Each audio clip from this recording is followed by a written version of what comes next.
Então tá. Bom dia a todos, colegas. Vamos dar início à sessão de julgamento da segunda turma ordinária da quarta Câmara da segunda sessão do CARF, do dia 3 de novembro de 2020.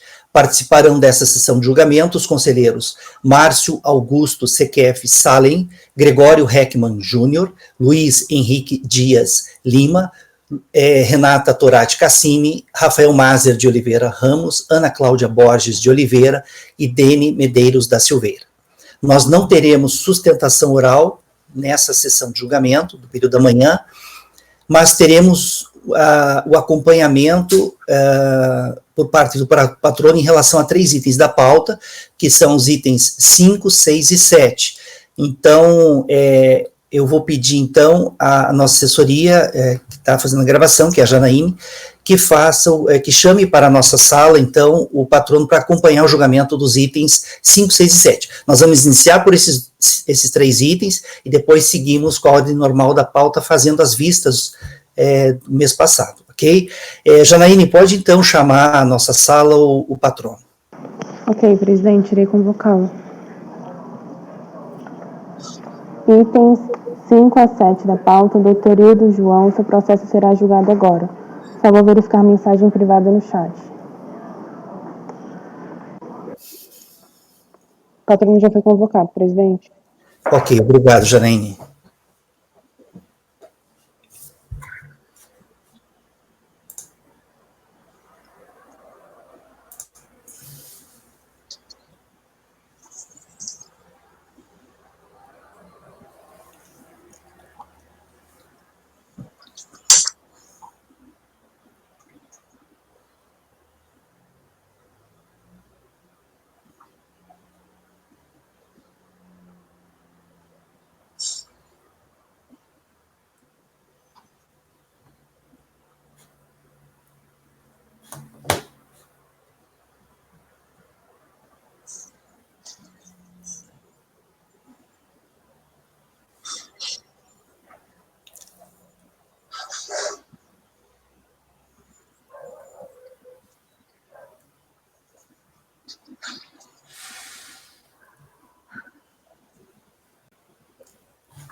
O patrono já está na sala. Doutor Hildo? Está sem o microfone, doutor. Isso. Bom dia, bom dia. Estou ouvindo, sim. Então tá. Bom dia. Acho que agora... Bom dia. Podemos começar então, né, doutor? Ok. Colegas, então vamos fazer então retomar o julgamento dos itens 5, 6 e 7 da pauta, de relatoria da conselheira Renata. Esses itens são da contribuinte Maria Tereza Santos de Oliveira. Esses 3 itens saíram com vista na reunião passada, e agora vamos retomar os itens. Eu vou pedir para a Renata, então, fazer um breve resumo, só para lembrar os colegas, né, aqueles que não tiveram oportunidade de dar uma examinada no processo, lembrar a turma da situação, mas um resumo mesmo, tá, Renata? Bem curto. Eu, inclusive, dei uma estudada nesse caso, quero fazer alguns comentários, e a gente daí inicia, então, os comentários. Mas, então, faz um resumo para nós, Renata. Pode começar. Eu vou ler aqui uns trechos que eu pintei de amarelo, que fica mais rápido, mas, enfim, vai mais rápido que o resumo. Então, crédito previdenciário. Na verdade, esse aqui são as rubricas aí que são distintas, são 3 processos. Esse aqui é o SAT e GILRAT, patronal e GILRAT, e os outros são terceiros, e eu não me lembro exatamente qual é o outro, mas só o que muda é a rubrica que está sendo cobrada. Então, trata de crédito previdenciário lançado em nome da proprietária de construção civil em epígrafe, cujo montante consolidado aos 27/8/2010 é de R$2.000 e pouco, na competência 699, referente às contribuições devidas à Previdência, correspondente à parte empresa e financiamentos e benefícios concedidos em razão do grau incidente na capacidade laborativa, incidente sobre o valor arbitrado de mão de obra empregada na obra de construção civil, matrícula C, número final aqui 61. De acordo com o relatório fiscal, o auto foi apurado com base no custo unitário básico, CUB, tabela elaborada pelo Sindicato Brasileiro de Construção Civil, IAR, o aviso para regularização de obra ordinário de informações contidas na DISO, Declaração de Informação sobre Obra, a favor da RFB, relativos às parcelas devidas pela empresa referente às contribuições devidas pelo construtor pessoa física, quando da construção do imóvel situado no endereço tal. Registra ainda que a contribuinte espontaneamente solicitou a regularização da obra mediante a protocolização da Declaração de Informação de Obra, DISO, na unidade de atendimento da RFB em Palmas, Tocantins, onde foram prestadas as informações que possibilitaram a emissão do aviso de recebimento de obras, de regularização de obras, área de folhas 23 e 24. Aí, na impugnação, esclarece a contribuinte que, aos 12 de 6 de 2009, ela procurou a delegacia da RFB para regularizar a situação da obra.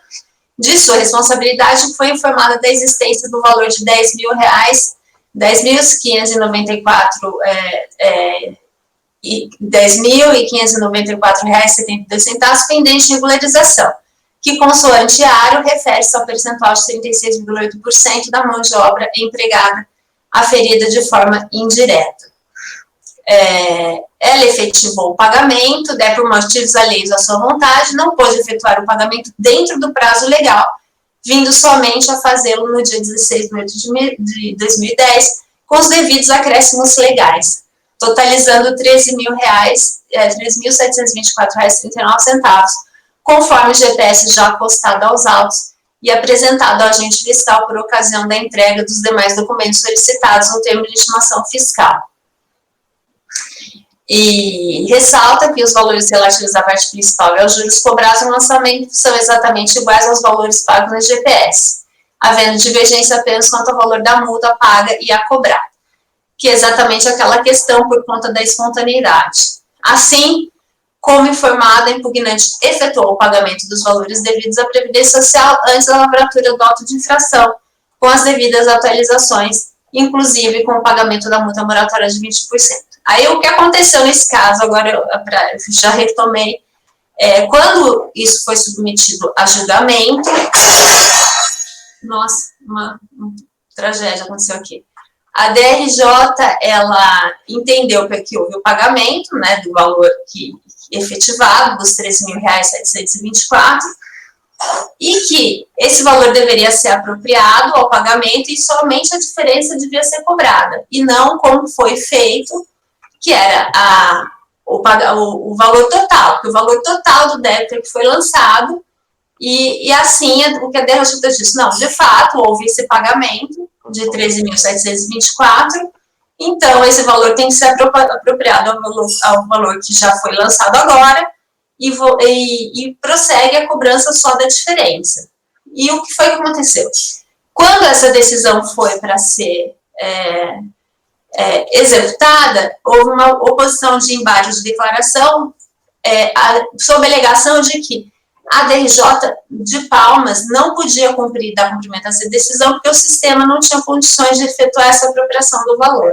E aí que começa a grande questão desse processo. A DRJ voltou, deu provimento a esses embates de declaração, revisou a decisão, proferiu outra decisão, determinando que, então, o valor fosse integralmente pago pelo contribuinte, dado, né, ela enxergou nisso motivo para aceitar, para prover os embates, para conhecer e prover os embates de declaração, e determinando que, então, o valor fosse integralmente pago, a diferença depois fosse reavida de outra maneira, e assim, porque assim, então, seria possível a apropriação do valor, quer dizer, porque de outra forma o sistema não conseguiria fazer. Então, a questão é essa. A minha decisão foi por negar provimento, né, dar provimento parcial à decisão do contribuinte, porque os embargos naquela situação não tinham cabimento, porque não existia na decisão originária nenhuma das hipóteses que suscitam embargo de declaração, ou seja, omissão, contradição, obscuridade, aquela decisão estava perfeita, não tinha nenhum vício, então aqueles embargos não poderiam ter sido admitidos. É isso, acho que vocês lembram, né? Lembro sim, Renata. Já encerrou, Renata? Podemos conversar? Acho que sim, era para fazer um resuminho, acho que eu até fiz um resumo maior do que você gostaria, né? Não, tá bom assim, tá jóia. Então, colegas, veja, na primeira, quando o contribuinte apresentou impugnação, ele não pediu essa apropriação, tá? A contribuinte, ela não pediu apropriação do valor recolhido do débito lançado, mas apenas alegou a nulidade da autuação, tá? Por ausência de apresentação prévia do MPF. E, alternativamente, ela pediu a desconstituição do crédito lançado em razão do adimplemento da obrigação, tá? Esses foram os pedidos da contribuinte na impugnação. A DRJ negou provimento em relação a esses pedidos, ela negou provimento, mas como ela identificou que realmente houve, durante a ação fiscal, um recolhimento, ela pede que a unidade de origem aproprie esse valor, tá? Na hora de cobrar, o que é um procedimento normal. As DRJs fazem isso quando identificam, né? Se eu não me engano, na minha turma, quando eu trabalhei na DRJ, algumas vezes a gente fez isso, né? Na hora de cobrar, então, que compense, aproprie, abata aquele valor já foi recolhido, do montante lançado, né?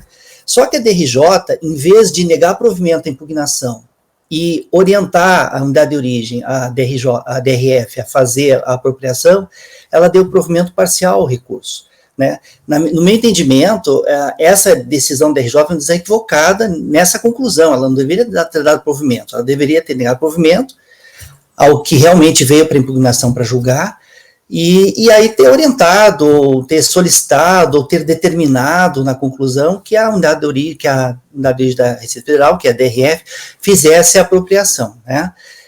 Aí a unidade de origem, a DRF, encaminhou, devolveu o processo para a DRJ para que ela tomasse alguma providência, porque no entendimento da DRF não seria possível apropriar aquele valor, porque o valor lançado tem um código no sistema e o valor que ela recolheu tem outro código. E existe uma instrução normativa que impede a mudança do código do recolhimento durante a ação fiscal para fazer a apropriação. É um problema que realmente existe lá, e aí ficou assim. Aí, quando a DRF devolveu o processo, como a Renata falou, devolveu como embargos, né, de declaração. Não precisava ter devolvido como embargos de declaração, poderia ter devolvido apenas como um despacho, né, devolvendo para a unidade de origem para melhorar a decisão para que pudesse ser executada, né. Então, Renata, veja, no meu entendimento, tá, eu já vou adiantar meu voto aqui, tá, no meu entendimento,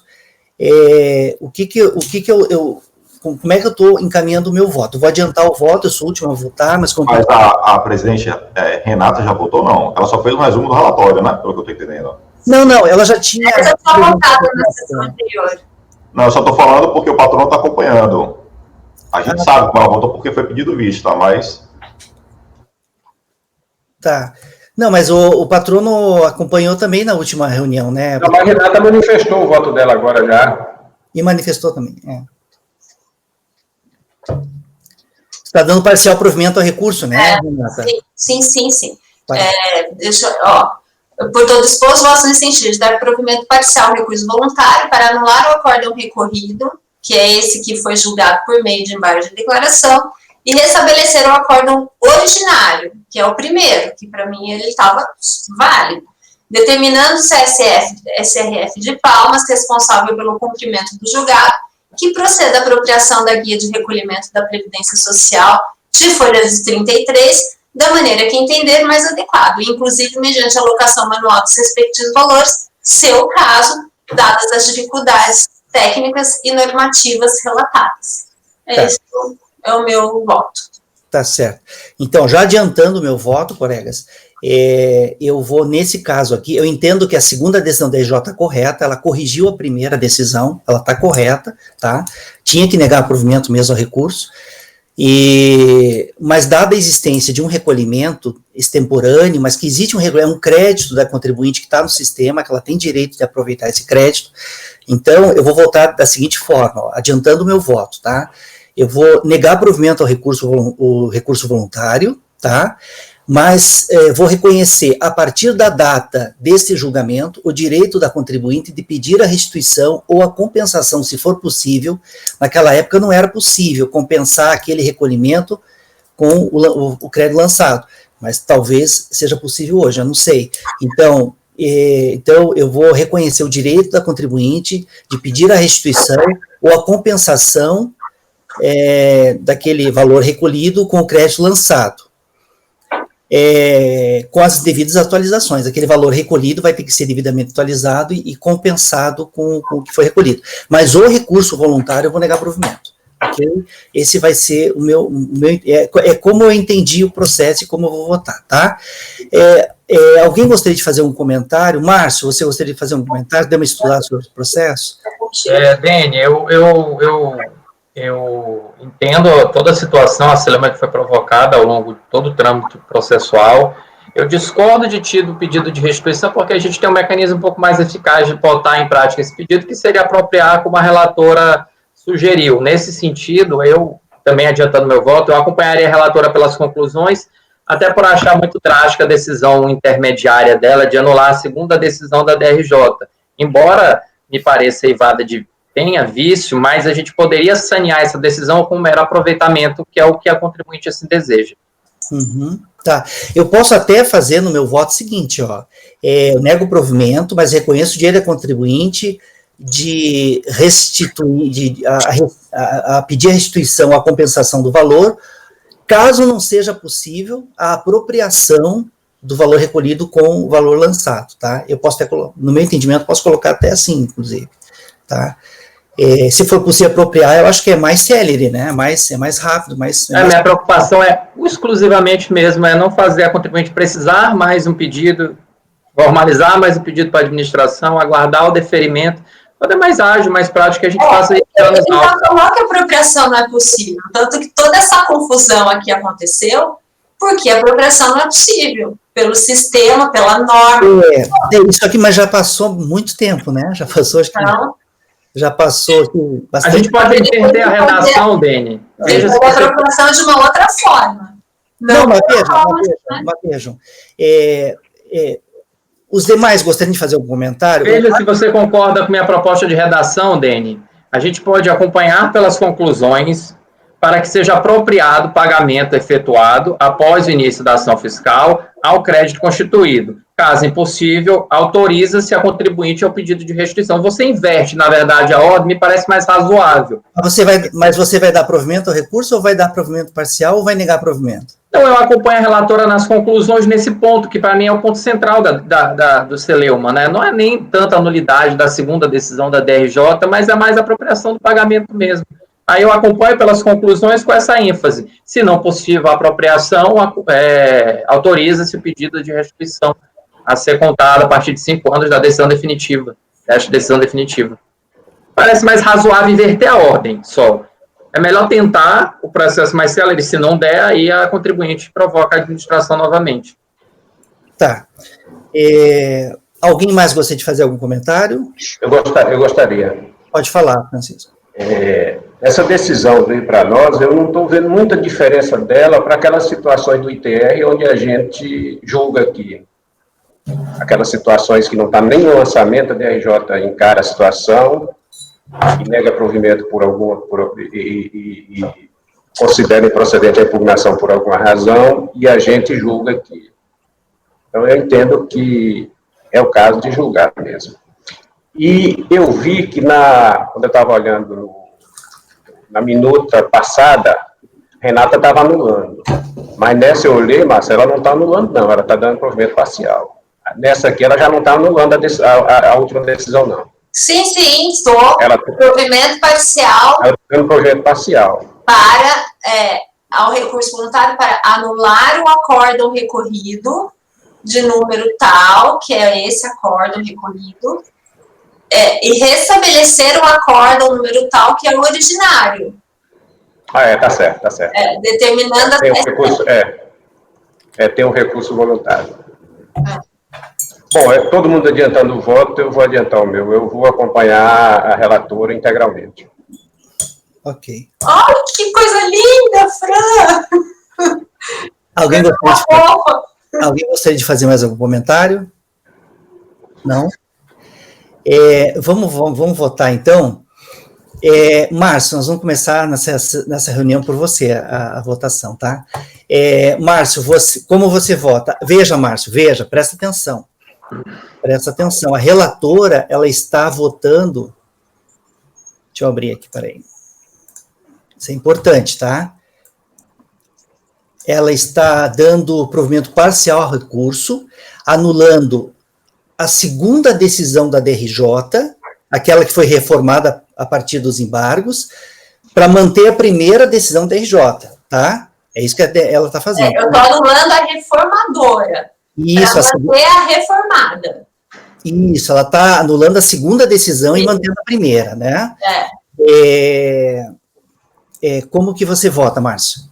Eu vou votar como eu acabei de citar ainda há pouco. Eu acompanho a conclusão da relatora, não pela nulidade da segunda decisão reformante, ou reformadora, mas pela apropriação dos pagamentos ao débito constituído, com a eventual possibilidade, autorizando-se o procedimento de restituição, o início do procedimento de restituição contado 5 anos a partir da decisão definitiva. Você acompanha pelas conclusões. Mas não dá para a gente fazer essa observação, não, quando a gente acompanha pelas conclusões, não? É que você está dando outro resultado, você não está acompanhando. Segundo a reunião que a gente teve, quando se vota pelas conclusões, ou a relatora ou quem votou faz declaração de voto, para ficar registradas as razões. No seu caso, Márcio, como você vota de uma maneira bastante específica com relação às conclusões, porque você, no conteúdo do voto, mas você altera bastante, né? Talvez fosse interessante fazer declaração de voto, não sei, né? Vai pensando, eu vou colher os votos dos demais, vai pensando se você faz. Mas o serviço aí, cara. O Márcio acompanha pelas conclusões. Gregório, você como vota? Acompanha a relatora. Relatora. Luiz, como você vota? Relatora. Relatora. A Renata mantém o voto. Rafael, como que você vota? Acompanha a relatora, presidente. O Francisco vai acompanhar a relatora também, né, Francisco? Acompanha. Ana, como você vota? Acompanha a relatora. Tá, eu vou divergir da relatora, eu vou negar provimento ao recurso e vou reconhecer o direito da contribuinte à restituição do valor recolhido ou compensação, caso não seja possível a apropriação do valor no montante lançado. Ok? Veja, doutora, o meu voto também não é um voto tão ruim assim, né? Eu estou reconhecendo aquele valor recolhido, né? Estou reconhecendo aquele valor recolhido e estou orientando a unidade de origem a apropriar, tá? Mas a turma, então, está anulando a segunda decisão da DJ e mantendo a primeira decisão. Então, tá, todos acompanharam, eu divergi, o Márcio acompanhou pelas conclusões, os demais acompanharam integralmente a relatora, tá? Então, doutor, essa decisão, Renata, é a mesma para os três, né? É a mesma para os três processos. Exato. Então, doutor, vai ficar assim, ó, acordam os membros do colegiado por maioria de votos em dar provimento parcial ao recurso voluntário para anular o acórdão recorrido, aí na decisão vai constar o número do segundo acórdão da DRJ, e restabelecer o acórdão, o primeiro acórdão, vai constar o número do primeiro acórdão, determinando-se a Receita Federal, a unidade de origem da Secretaria Especial da Receita Federal do Brasil, que proceda à apropriação da guia de recolhimento de folha tal, tá? Daí não sei como eles vão fazer isso, mas tudo bem. Então tá. Então é isso, doutor. Presidente, só uma questão de ordem, se puder só fazer uma retificação, que são 3 guias, né? Então, que eles se apropiem das 3 esse dispositivo que eu li aqui é de um dos processos. Para cada processo vai ter um dispositivo e para cada processo vai ter o número correto da decisão anulada e o número correto da página da guia lá. Sim. Tá bom? Eu estou pensando na decisão dos 3, me desculpa. Não, perfeito.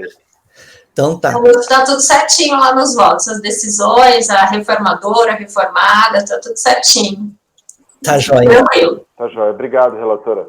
Obrigado. Isso. Então foi essa a decisão, doutor. Boa semana para todos aí. Muito obrigado. Igualmente, doutor. Tudo bom. Bem, colegas, esses foram os itens 5, 6 e 7 da pauta, né? Em todos eles, o acompanhamento foi por maioria e o Márcio, eu divergi, o Márcio votou pelas conclusões.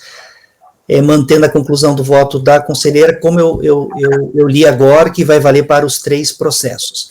Agora, colegas, nós não temos mais sustentação oral e nem acompanhamento no período da manhã, nós vamos seguir a ordem normal da pauta. O primeiro item da pauta, nós vamos iniciar então pelo primeiro item da pauta, que é o item 1. Na verdade, são 4 processos da mesma contribuinte, os itens 1, 2, 3 e 4, da contribuinte Jaciara Cartório, primeiro ofício de registro de imóveis e títulos de documentos. Tá. Não seria uma ficha, não, presidente? Isso. Esses processos que a gente vai tratar agora, Luiz, são todos que serão com vistas. Do item 1 ao item 12 da pauta, agora de manhã, o item 1 a 12, são todos processos que serão com vistas no mês passado. A gente vai tratar desse processo.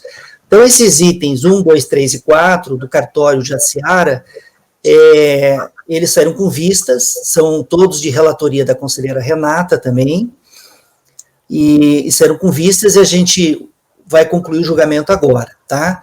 Renata, você quer fazer só um resuminho? O voto foi longo, é uma questão só de legitimidade passiva, né? Isso. O lançamento deveria ou não ter sido feito no cartório ou no titular do cartório, no tabelião. Você quer fazer algum comentário? Basicamente... Para mim, se vocês lembram, mas é isso mesmo, o lançamento foi feito no cartório e não na pessoa do oficial, que era em quem deveria ter sido. Né? Então, aqui tem uma questão de legitimidade passiva, evidente, no meu entendimento. Então, esse é o ponto. Tá, e daí você está votando por anular o lançamento, né? Exatamente. Aí a minha dúvida, por vício material ou formal?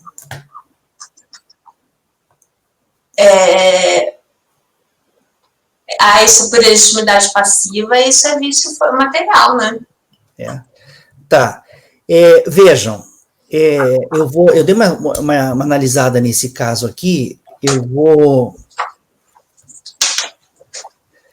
vou acompanhar você pela anulação, Renata, pela anulação, mas eu vou divergir quanto ao vício, tá? Eu não especifiquei a espécie, então, se for sendo o caso, eu vou especificar, para declarar nulidade por vício material. Porque, na verdade, eu acho, honestamente, que tem coisa que é tão óbvia que nem precisa ser dita. Então, isso aqui, para mim, isso é evidente que é um vício material. Identificação do sujeito passivo em matéria do lançamento, identificação do sujeito passivo, matéria tributária, fundamentação. O vício formal seria se tivesse acontecido algum defeito formal, processualisticamente falando, dentro da constituição do lançamento. Eu achava que isso... passivo, tem até uma súmula, Dene, uma súmula do CAF, que fala do espólio, que é uma situação parecida. Quando você lança contra o espólio, é um vício informal. É um vício material, desculpa. Não sei se é súmula ou se era uma decisão já repetida, mas quando você faz o lançamento contra o espólio, e deveria ter sido, ou contra o sujeito passivo, deveria ter sido feito contra o espólio, você está cometendo vício material, porque você identificou errado o sujeito passivo. E é parte da composição da estrutura do ato de lançamento. Eu tenho aplicado, e eu concordo com ela, com a solução de consulta número 8 de 2013 da COSIT, é uma solução de consulta que trata de vício formal e vício material, inclusive ela relaciona esse exemplo do Márcio como vício formal, né? Quando você deveria ter lançado no espólio, lança no falecido, né? No decujus. No caso aqui, veja, nós temos o cartório e temos o tabelião, o titular do cartório, tá? Por que a fiscalização fez o lançamento? Porque uma pessoa, esse lançamento desse primeiro processo é só de um trabalhador, uma pessoa que trabalhou para o cartório. Ela teve o vínculo reconhecido com o cartório pela Justiça do Trabalho. Esse trabalhador entrou com uma reclamatória na Justiça do Trabalho contra o cartório. E entrou contra o cartório, não contra o titular do cartório. Eu encontrei, Renata, decisões mais recentes do TST, dizendo que o cartório não tem legitimidade passiva para figurar no polo passivo de reclamatória trabalhista. Eu encontrei decisão mais recente, né, dizendo isso, tá? Que o cartório não tem legitimidade passiva, que o trabalhador do cartório tem que entrar com a reclamatória contra o tabelião. O tabelião, evidentemente. Eu encontrei isso. Só que nesse caso aqui, quando a fiscalização pegou os documentos das ações trabalhistas, nas ações trabalhistas, o reclamante entrou contra o cartório. E não houve questionamento na justiça nesses casos. Nem o Ministério Público do Trabalho questionou, não teve questionamento. A legitimidade passiva do cartório não foi questionada nos documentos que a fiscalização utilizou para fazer o lançamento, tá? Então... Mas isso não faz sim, concordo o cartório virar legítimo, porque naquele caso não foi questionado, ali aconteceu, ali foi lá, é lá, aqui é aqui. Perfeitamente, concordo com você. Não torna legítima, né? De jeito algum. Perfeito. Uma irregularidade que aconteceu lá, que o direito eventualmente criou a sua realidade lá, porque lá transitou em julgado, não torna isso um fato certo. Perfeito. Em vez de fiscalização, em vez de lançar na tabeliã, porque aqui é uma tabeliã, né? O nome dela é Lúcia, né? Em vez de lançar na tabeliã, lançou no cartório, tá? Inclusive, nos documentos que serviam de base para a fiscalização da Justiça do Trabalho, lá o polo passivo ficou no cartório. Aí a fiscalização lançou no cartório. Quem impugnou foi a tabeliã. Foi a tabeliã, não foi... a tabeliã, na verdade, foi o cartório, mas quem deu a procuração para o advogado entrar com a impugnação foi a própria tabeliã, né? Ou seja, eu não vi ali um prejuízo à defesa, tá? A própria tabeliã que entrou com a impugnação. E outra, a fiscalização arrolou a tabeliã como corresponsável no relatório fiscal. Ela está no relatório como corresponsável, né? E eu entendo que realmente ali havia uma dúvida quando a fiscalização fez de quem talvez fosse o sujeito, o polo passivo ali, né? E aí, tomando por base a solução de consulta número 8, 2013 da COSIT, eu vou entender, tá? Estou entendendo que aqui teve um vício formal, tá? Um vício formal, e tanto é que a contribuinte não questiona a legitimidade passiva na impugnação, né? O advogado da tabeliã não questiona a legitimidade passiva, ela vem questionar só no recurso, né? Então, eu estou entendendo aqui que teve vamos dizer assim, um vício mesmo por conta da legitimidade passiva, né, do cartório, que não poderia ter sido feito o lançamento no tabelião, né, no titular do cartório, mas eu não vejo um prejuízo à defesa aqui significativo, e eu estou entendendo que aqui houve sim um vício formal, né, um erro de fato na identificação do direito passivo, né, que caracteriza vício formal. Então, eu acompanho você pela nulidade, anulo, só que é por vício formal, tá? Alguém gostaria de fazer mais algum comentário? Todos podem votar? Vamos lá, então.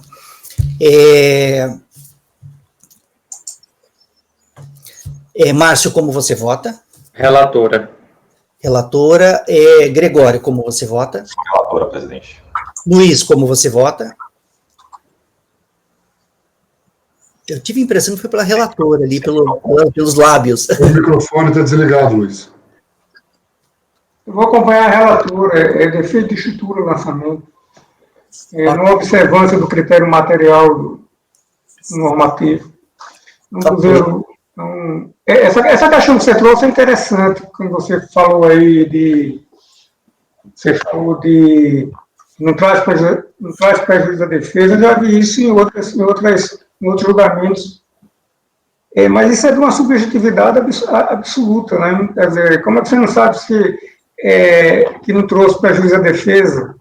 Como é que se pode dizer, apenas porque na decisão, os autos do processo trabalhista diz que está o cartório, ora, o fiscal tem a obrigação de saber, está na lei 8212, que quem responde pelas contribuições previdenciárias do cartório é o próprio tabelião. O cartório não tem legitimidade passiva, é legitimidade configurada no fórum passivo. É o mesmo conselho da prefeitura, de lançamentos contra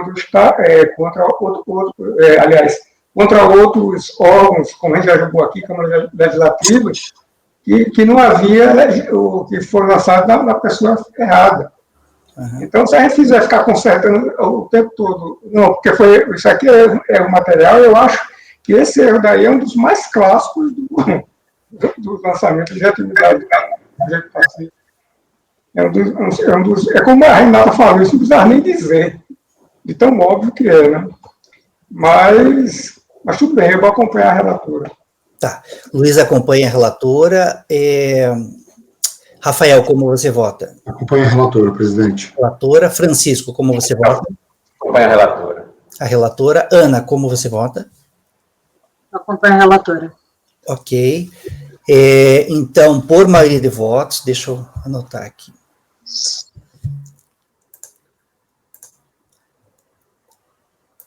E a mesma situação é para os 4, né, Renato? Só um instantinho, colegas. E observando-se ainda que o fato de não ter sido objeto de impugnação, isso é matéria de ordem pública, viu? É compreensível em qualquer grau de ressalva. Isso qualquer tempo você pode reconhecer isso. Se não, vamos voltar ao tempo anterior a 3 de junho de 1215. É porque, Luiz, a gente tem a premissa de que o vício formal, ou vício material, é aquele que aplica esse princípio do prejuízo, mas não é bem assim. O material, como o próprio nome diz, é da matéria, é o que constitui o lançamento, né? O que constitui a relação jurídica tributária entre dois sujeitos, entre a fazenda que exige e entre o sujeito passivo cobrado, exigido. E aí você tem que estabelecer essa construção materialmente de uma maneira correta. Esse vício é insanável. Agora, o vício formal, que é um vício processual, a gente pode dizer, mas o contribuinte não recebeu AR, tudo bem, mas ele tomou ciência, então ele saneou, ele anulou o prejuízo que ele tinha por não ter sido cientificado, e ele tomou ciência naquela data. Ali corrige-se o vício, saneia-se o vício. É um vício saneável, é um vício corrigível. O vício material ele é incorrigível. Ele poderia ser corrigível com a anulação do lançamento e a feitura de um novo lançamento dentro do prazo quinquenal. A única maneira de corrigir um vício material é você fazer um novo lançamento. Exatamente como você diz, é tão fácil, é só você ler o artigo 142 que ele diz lá, né? É exatamente da matéria fato do lançamento.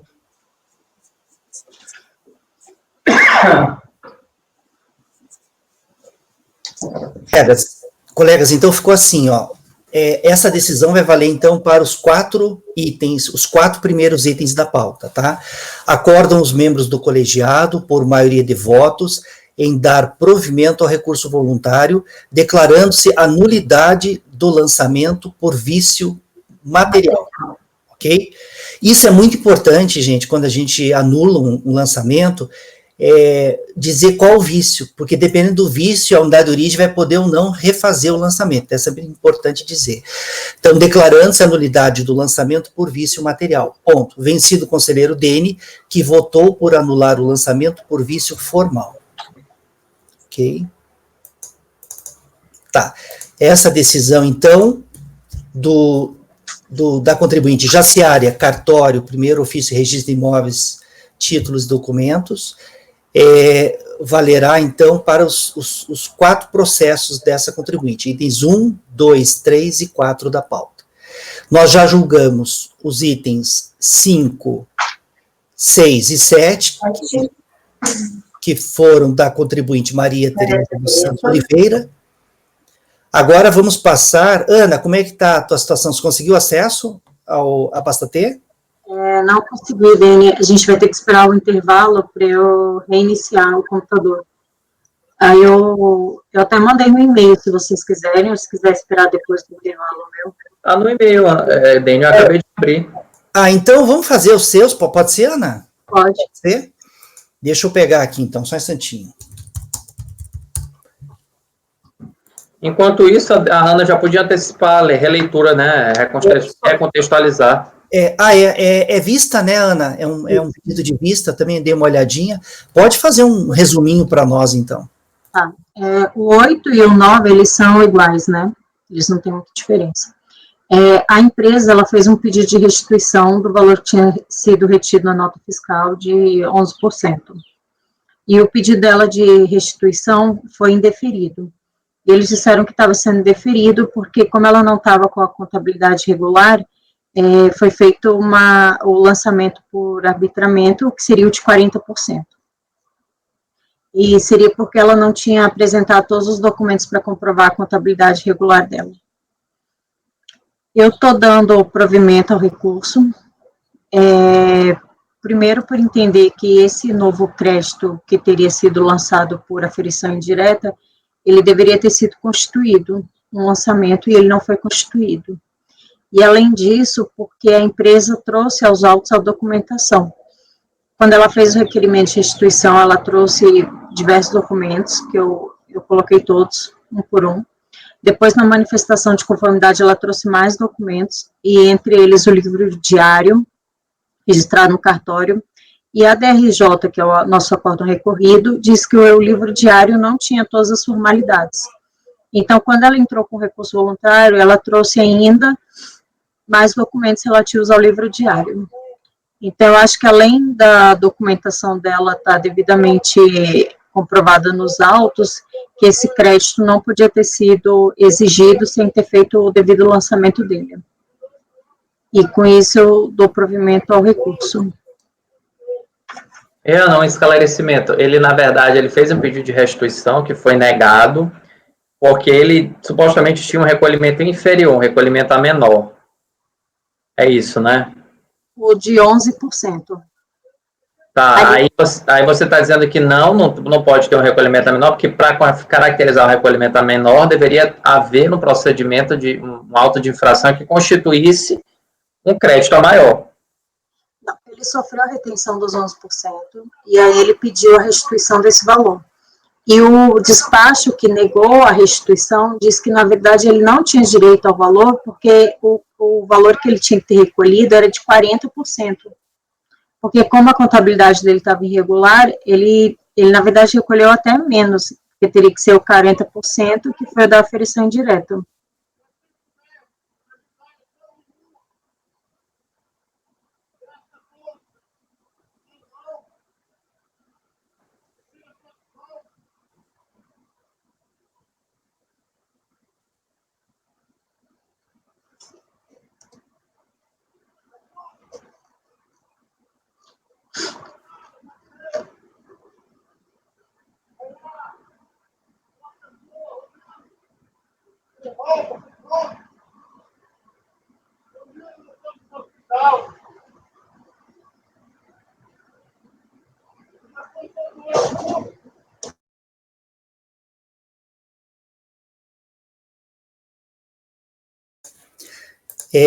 Então, colegas, como a Ana falou, né?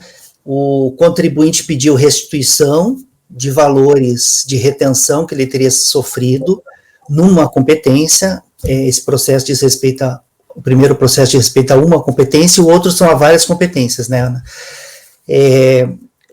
Retenção de 11%. Aí, essa empresa, ela fez a tributação pelo lucro presumido, tá? pelo lucro presumido, ela é desobrigada a ter a escrituração regular, tá, assim, escrituração regular, desobrigada de ter o livro diário, segundo o que foi falado pela fiscalização, e ela fez a tributação pelo lucro presumido.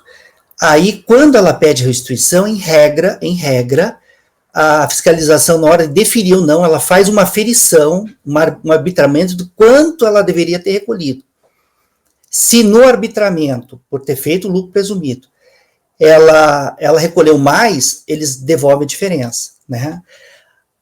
Se a contribuinte não quiser o arbitramento, né, que a verificação se recolheu mais ou menos seja feita a partir do arbitramento, mas sim com base na contabilidade, com base no que realmente teria sofrido de retenção e com relação, em relação ao que realmente pagou de salário, tal, do que, em relação ao que realmente seria devido de contribuição previdenciária, aí ela tem que apresentar a contabilidade regular.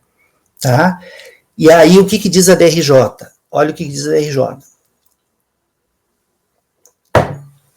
A requerente informou... Não, desculpa.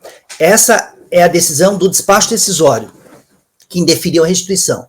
A requerente informou, no campo 22 do formulário, possuir contabilidade regular, porém, apresentou apenas a declaração de folha 7 e a cópia do balanço patrimonial do período de janeiro a dezembro de 2007, bem como a declaração do imposto de renda,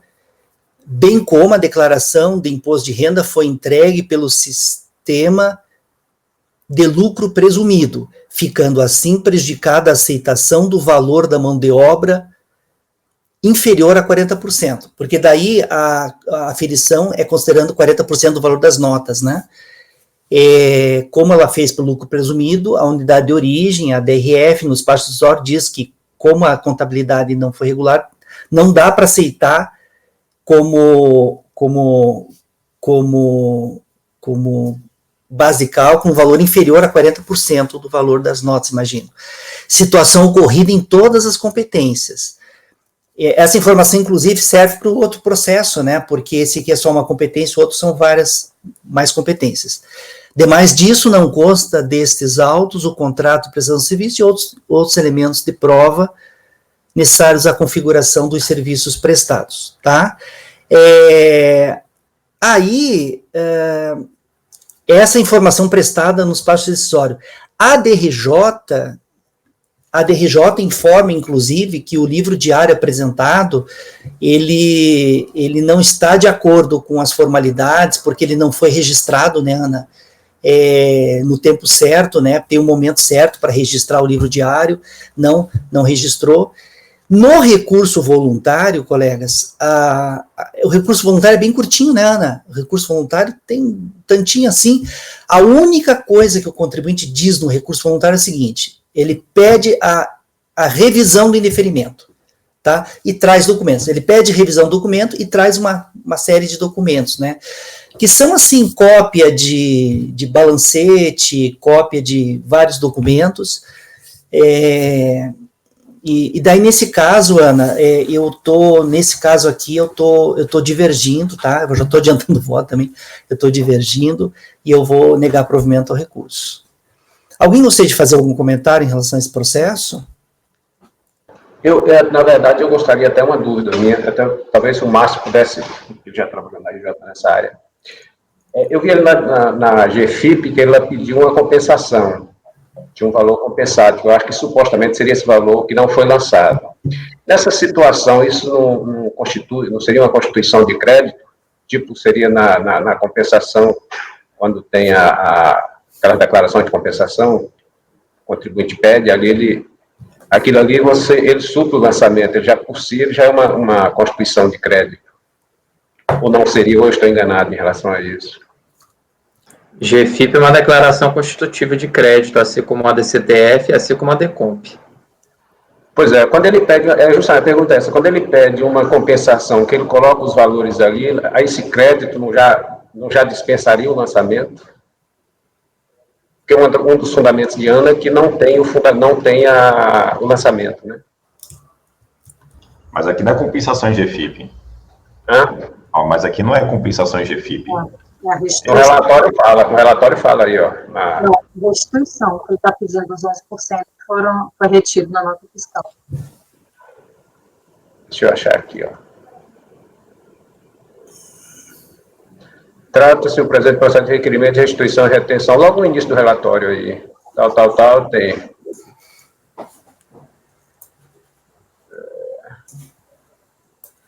As E folhas não 19 compensado integralmente. E não compensado integralmente. Porque o que é que a norma fala? Esse valor que você teve retido, você vai poder compensar. Se você não tiver débito para poder compensar, você pode pedir a restituição. É isso que a norma fala. É os parágrafos 1º e 2º do artigo 31 da 812.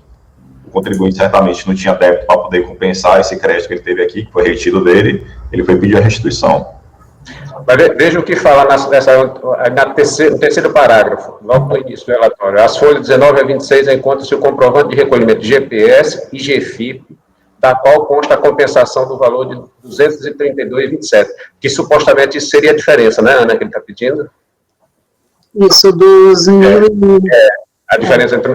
Então, essa diferença constou em GFIP, na compensação lá, olha, no terceiro parágrafo aí. Se eu estou entendendo correto aqui.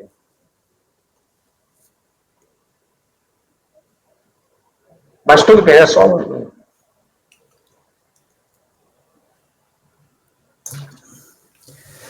É que para pedir a restituição do valor, tem que estar em GFIP, né? Tem que ter um valor a maior, né? Então, tem que constar as retenções sofridas em GFIP, né?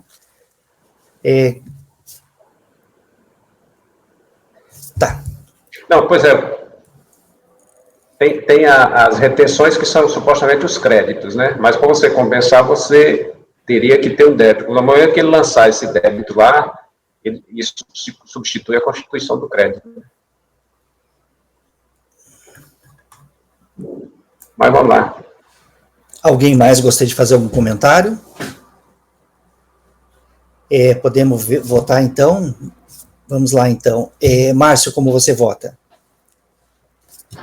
Nesse caso, eu vou divergir da Ana, vou adotar as razões da decisão recorrida, até por não haver mesmo questionamento de mérito enfático em relação à matéria central. Ela apenas pede o reexame da matéria, reitera naturalmente assim as razões. Então, nesse caso, eu indefiro nos termos do voto condutor. Tá. Márcio, então, está divergindo e negando provimento, né, Márcio? Isso? Gregório, como você vota? Acompanha a relatora. Relatora. Luiz, como você vota?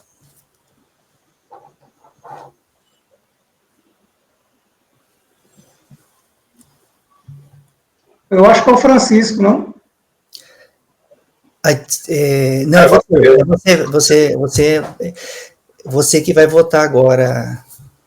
Não é o Francisco, não? Tem certo? É você. Inverteu. O Francisco, me corrija, você iniciou a votação mês passado, né? Foi. Então agora você fica no último. Na relação que você informou dele, o Francisco é o terceiro. Não, eu sou o penúltimo, depois de mim tem Ana. Mas se quiser eu volto agora, não tem erro. Não, eu posso. Não, para mim é irrelevante, para mim é irrelevante, eu estou só. Como se diz, resgatando a informação. Deixa eu só ver aqui, deixa eu só confirmar, Luiz. Para mim é relevante votar agora. Tá certo, ó, a sequência que dele passou é Márcio, Gregório, Luiz, Renata, Rafael, eu e Ana. Depois ele. Exato. Tudo bem. Não, tudo bem, eu posso sem problema, porque eu quis seguir a ordem, mas deixa eu entender, porque o Márcio falou aí uma coisa que ele disse que no recurso voluntário a contribuição foi reiterar a impugnação, e foi isso, Márcio? Sim, Luiz, ela pede apenas a reanálise do indeferimento. O fundamento do pedido basicamente dela é essa. Então isso não é recurso voluntário, né? O recurso voluntário tem que enfrentar uma decisão, né? Não, mas apresenta documentação também, Luiz, nesse sistema. Não, mas tudo bem, eu vou acompanhar a divergência. Ok, Luiz. Renata, como vota? Acompanha a relatora. Rafael, como vota? Eu acompanho a relatora, presidente. Francisco, como você vota? Eu acompanho a divergência. Eu vou acompanhar a divergência também. Nesse caso aqui, colegas, é pedido de restituição, é um caso em que se aplica o voto de qualidade, deu empate aqui, então vai ficar assim.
A mesma situação se repete nos dois, né? A mesma, eu estava olhando, é a mesma situação. É a mesma. Ok, então, colegas, em relação aos itens 8 e 9 da pauta, do contribuinte Abreu de Campos e Vigil Limitada, ME, Abreu de Campos e Vigil Limitada, ME, itens 8 e 9 de relatoria da conselheira Ana, ficará assim o resultado. Acordam os membros do colegiado, por voto de qualidade, em negar provimento ao recurso voluntário. Só um instantinho.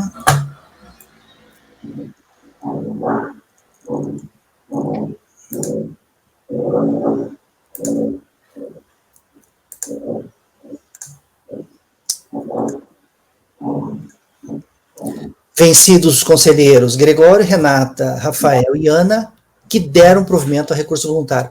Posso deixar só assim, Ana, que deram provimento a recurso voluntário? Sem entrar em detalhes. Então, tá. Então, esse ficou o resultado para os itens 8 e 9 da pauta. Tá. Colegas, o próximo... Podemos seguir mais um pouquinho antes do intervalo? Podemos mais um instantinho? Pelo menos mais um processo, daí a gente pode fazer um intervalo. Ah, não, é isso. É que... Vamos tão rápido, que estão atropelando até o... Não vamos cantar vitória antes do tempo de falar, nós estamos bem rápidos, vamos com calma. Vejam, 9 processos nesse período, né, tá boa a média, né, então nós temos bastante tempo ainda, vamos lá, então. Agora vamos fazer o item 10 da pauta, esse item também saiu com vista em outubro. O item 10 é da contribuinte Jocelice Regina Marques Carneiro, de relatoria do Márcio. Márcio, só dá uma situada na turma aí, e aí Sem dúvida. A gente inicia a discussão. Pode começar. Bem, então, foi feito um lançamento em obra de construção civil sobre o DEBCAD 37.301.762, que apurou a parcela da empresa em relação a uma área construída de 1.352,22 metros quadrados. Dentro dos procedimentos fiscais que já foram efetuados contra a contribuinte, houve também a lavratura do DEBCAD 7612, 4670, e eles foram distribuídos a 2 outras turmas desta sessão. Antes disso, houve também os DEBCADs 308.297, 308.293, que constituíram os créditos, esses créditos referentes a terceiros, segurados, empresa, sobre a área residencial de 450,74 metros quadrados, que já foram parcelados e liquidados em 2 processos, 125 e 126, ambos de 2010. Dentro das minhas razões de decidir, presidente, só restaurando, resgatando, como eu falei, esses processos, esses 3 DEBCADs foram distribuídos a turmas diferentes, então eu vi uma desnecessidade de criar confusão e tumulto dentro dessas nossas decisões das turmas, porque já havia sido decidido antes. A1 já havia sido decidido de que o crédito lançado na 761 já havia sido quitado por parcelamento no outro débito. E A2, dentro do 467, na decisão, na resolução que foi informada, na informação fiscal 156/2020, que a área da obra, na verdade, era 46944, e não 1.356,22, como tinha sido lançado. Então, como a área construída é, na realidade, menor, e que o DEBCAD, que constitui esta área, que constitui o crédito tributário referente a essa área menor, já havia sido liquidado por parcelamento, eu vejo por bem dar provimento ao recurso voluntário com cancelamento do restante da autuação. Basicamente é isso. Tornando uma longa história curta. Tá, então tá. Colegas, alguém gostaria de comentar esse processo? Dê uma olhada, né? A situação é essa que o Márcio relatou, né? A contribuinte, ela tinha apresentado uma DISO, ela tinha apresentado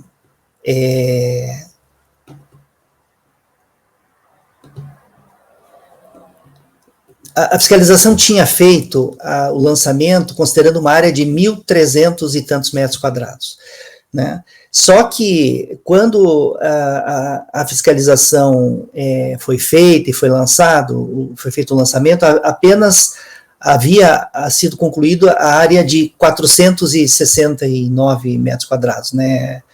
E sobre essa área ela fez o recolhimento. E aí, com base nos outros processos, com base nos documentos dos autos, o conselheiro relator está entendendo que, de fato, o lançamento aqui deveria tratar apenas desse valor de 469, só um detalhe aqui, Márcio, o lançamento foi da diferença, né? Não foi desse valor aqui, né? Foi da diferença, né? Porque, veja, esse 469 reais, essa área de 469 metros quadrados, o recolhimento em relação a ela, ele foi feito depois que iniciou o lançamento, o procedimento fiscal, né? Sim, mas foi feito via parcelamento, já foi quitado o parcelamento. Independentemente, então, dessa área ser feita pós ou antes do lançamento, o fato é que já foi quitado por parcelamento, como está também constituído, confirmado na decisão que eu trouxe referente ao DEBCAD 761, esse aqui que a gente está tratando é o 762. Mas, Denis, se eu bem me recordo, o lançamento é relativo a toda a área. Ele é relativo a 1.300, ele não é relativo apenas à diferença. Eu posso estar enganado também pelo tempo que eu já fiz o relato desse processo. Mas o que eu me recordo é justamente isso. Até ele fala, o procedimento fiscal contemplou a obra de construção na sua integralidade. Entretanto, a conclusão foi parcial. Então, se a obra foi na integralidade, ele não lançou apenas a diferença, mas ele lançou os 1.350 metros quadrados, 1.300 e tantos metros quadrados. Tá bom? Só para esclarecimento, a título de esclarecimento. Aí, qual é o resultado disso? E, de fato, independentemente se tinha sido ou não, o primeiro fato é que já havia sido feito o parcelamento da área reduzida, da área menor, e já havia sido quitado o parcelamento referente a essa área. Se foi quitado o parcelamento referente a essa área, foi efetuado dentro de um procedimento administrativo, que já foi reconhecido por uma outra decisão do nosso CARF, dessa sessão. E em relação à área construída, de fato, não é uma área de 1.350 e tantos metros quadrados, como foi constatado pela diligência fiscal realizada pela Delegacia de Origem, unidade preparadora, mais 460 e tantos metros quadrados, que é a área menor. Então, somando as duas informações, né, somando que a área menor e essa área menor já havia sido liquidada pelo parcelamento, não tem outra alternativa senão efetuar o provimento do recurso voluntário com cancelamento desse DEBCAD. Tá. Alguém gostaria de fazer algum comentário em relação a esse processo? Não? Eu acho que está tranquilo, porque a única dúvida que poderia pairar era se o valor da multa estava no parcelamento. Como pegou tudo, não tem como não estar, né, incluído, então não teria muito. Tá. O conselheiro relator, então, colegas, em relação ao item 10 da pauta, da contribuinte Jocelice Regina, ele está votando no sentido de dar provimento ao recurso voluntário. Vou fazer a coleta individual. Gregório, como você vota? Acompanho o relator, presidente. Luiz, como você vota? Relator, né? Não, isso? Faz assim. Relator, presidente. Ok. Renata, como você vota? Acompanho o relator. Rafael, como você vota? Acompanho o relator. Francisco, como você vota? Eu acompanho o relator. Ana, você... Eu acompanho. Eu vou acompanhar também. Esses processos muito enrolados, assim, a gente fica meio assim, né? Eu vou acompanhar, Márcio. Ele é enrolado, mas o que torna ele fácil nesse aspecto é que já houve decisões, né, em outros debicados referentes à mesma autuação, né? É aquele caso, infelizmente houve a distribuição para 3 julgadores diferentes, 3 relatores diferentes do mesmo caso concreto.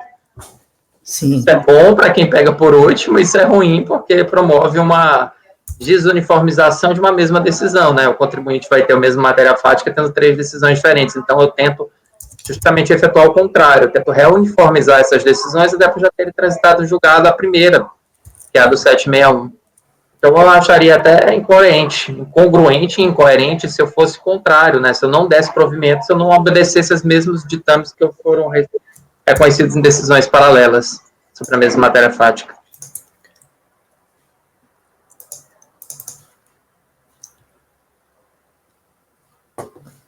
Ok. Então, colegas, eu vou acompanhar o relator também, né? Em algumas situações dá vontade de se abster de votar, né? Mas tudo bem, não tem como.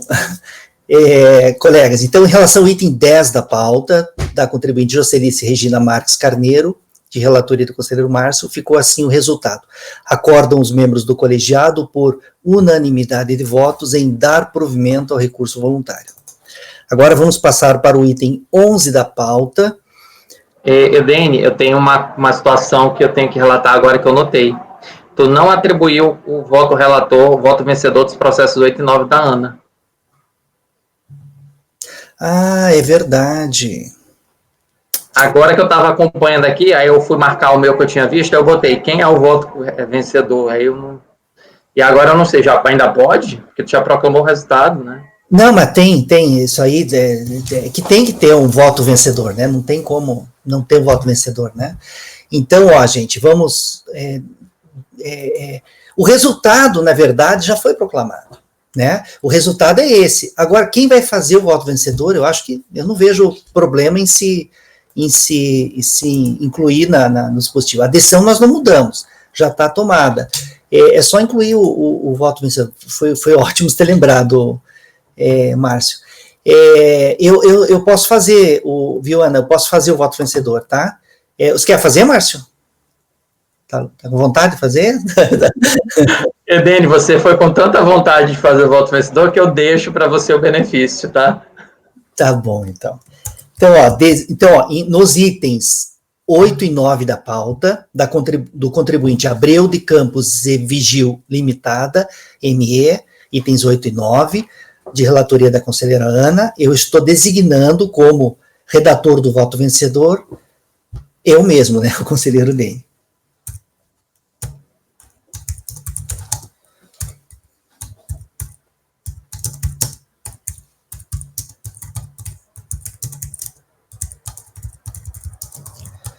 Bem lembrado, às vezes a gente deixa passar batido, né? Presidente, pode fazer o intervalo agora, presidente? Ainda não, meu querido. Dá só um instantinho, vamos fazer o horário. É muito urgente? Você precisa sair agora? É uma certa urgência, sim. Não é o nosso intervalo, pessoal. Então, é rapidinho, Luiz? Porque o nosso intervalo é às 11. É rapidinho ou você vai querer... É rapidinho. Então, vai lá rapidinho, então, lá, Luiz, enquanto eu redijo aqui o dispositivo.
Eu estava com o microfone desligado aqui, falando,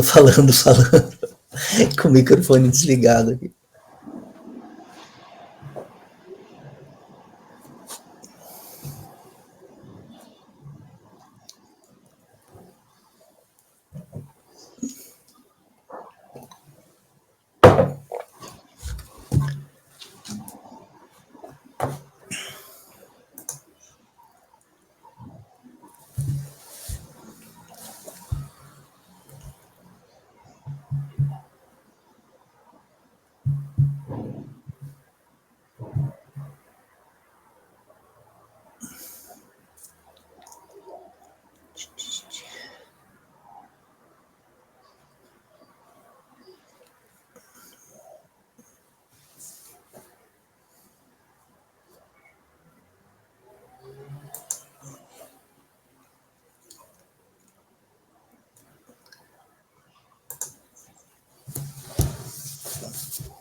Oi, Janaíne, tá aí? Estou sim, presidente. Eu pedi para eu não pedi para encerrar a gravação, porque era para ter uma pausa rápida, sabe? Mas acho que o pessoal está voltando já, então vai dar para a gente seguir aí, sem interromper a gravação. Tá bem, então, presidente.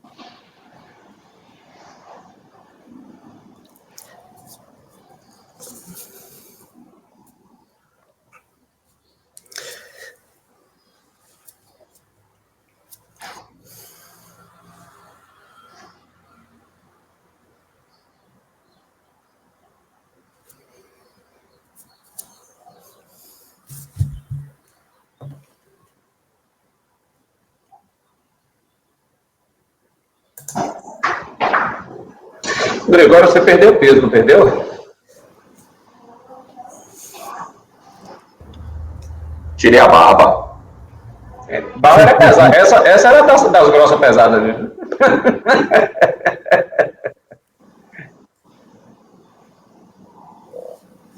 E, Denis, só falando, eu acho que hoje a gente tem uma obrigação, que é julgar o processo 13.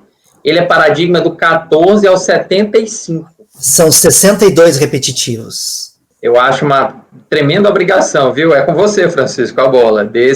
Não, inclusive, colegas, tem esse 13 e tem mais processos, são todos do CPL 67, todos do Código de Fundamentação Legal 67, por não entrega de GFIP, né, ou entrega em GFIP em atraso, né, é um CFL tranquilo de julgar, né, um caso bem tranquilo, e temos que fazer, eu acho que se somar todos, vai dar quase 100 processos, eu acho, se somar todos. Só do 13, são 5 paradigmas. Desses 5 processos, a gente sai do 13 até o 110. Então, imagina. E é tudo aquela multa de GFIP que eu já peguei um lote, Rafael também já pegou um lote, a gente aqui a única questão que a gente deu provimento foi situações de decadência. Decadência é o retificadora. É o retificador, exato. O restante não tem os argumentos. A gente não consegue fazer depois do intervalo já? Está na sequência. Do 13, depois dele está na sequência. Não, vai ter um intervalo. Já faz também, ué, já começa. Não, tem um intervalo, tem alguns processos, aí depois a gente volta neles. Aí quando ele começa do 133, ele vai até o 154. É tudo a mesma coisa. Vamos lá. Pronto, Luiz, deu certo? Ok, então. Colegas, agora nós fizemos então o item 10 da pauta, da contribuinte Jocelice. Item 10. Agora vamos fazer o item 11 da pauta, de relatoria do conselheiro Luiz. O item 11 é da contribuinte Casa Colombo Administração de Bens S.A. Esse é um item também, é o penúltimo item da pauta da sessão dessa manhã, o penúltimo item que saiu com vista na reunião de outubro, né? tem esse item e o item 13. O item 12, daí o item 13, e o item 12, aliás. É o item, mais esse item 11 e o item 12, e aí encerramos os processos que serão com vista. Daí, a partir do 13, já são processos da pauta dessa reunião. O item 11, então, Luiz, é um caso envolvendo o ILL, né, Imposto sobre Lucro Líquido. Esse é o com vista. Você poderia fazer só um resumo bem rápido para nós, para situar a turma e para iniciar? Olha só, Dan, na última reunião, essa matéria aqui, eu vou ter que ler algumas coisas, porque a primeira que faz muito tempo que eu fiz esse voto. E segundo, que ele envolve bastantes questões, que na última reunião eu fui bastante rápido na leitura, e nem eu mesmo entendi o que eu tinha lido. Então, eu preciso ler com uma certa calma, que é um voto extenso e antigo, assim, já faz tempo que ele está pronto. E envolve algumas questões fáceis. Eu queria só um pouco de paciência, eu vou tentar ser breve, mas sem atropelar aqui, inclusive até para o próprio contribuinte ter uma noção do que foi votado, assim, né, que está acompanhando. Pois bem, mas eu vou tentar ser breve, mas não tão breve como eu fui da outra vez, que eu mesmo tenho dificuldade de entender o que eu tinha votado. Deixa eu ver aqui. Isso aqui é um recurso voluntário, em fase de decisão de primeira instância, que julgou improcedente manifestação de conformidade, em face que julgou improcedente a manifestação de conformidade, de um indeferimento de pedido de restituição, acumulado com pedido de compensação, controlados em vários processos administrativos fiscais. Aqui eu enumero, são esses processos administrativos fiscais aqui que estão relacionados, eles aproveitam o crédito que está neste processo aqui, tá? Esse aqui é o processo do crédito. Esses processos que estão apensados são processos de compensação. Considerando, ele faz o valor ele faz a pedido de restituição e pretende compensar ao mesmo tempo em vários processos administrativos fiscais. O valor total foi de 154 mil, e de respeito aos anos calendários 90, 91, 92 e 93. O contribuinte entrou com recurso voluntário, reclamando em sede preliminar a suspensão da agilidade dos créditos tributários confessados nas DECOMPs, controlados pelos processos ativos fiscais são os que, onde estão as compensações, nos termos do artigo 74 caput, e no mérito pelo direito a lei 74 caput e da lei, faltou de colocar aqui, da lei 9430. Da lei 9430,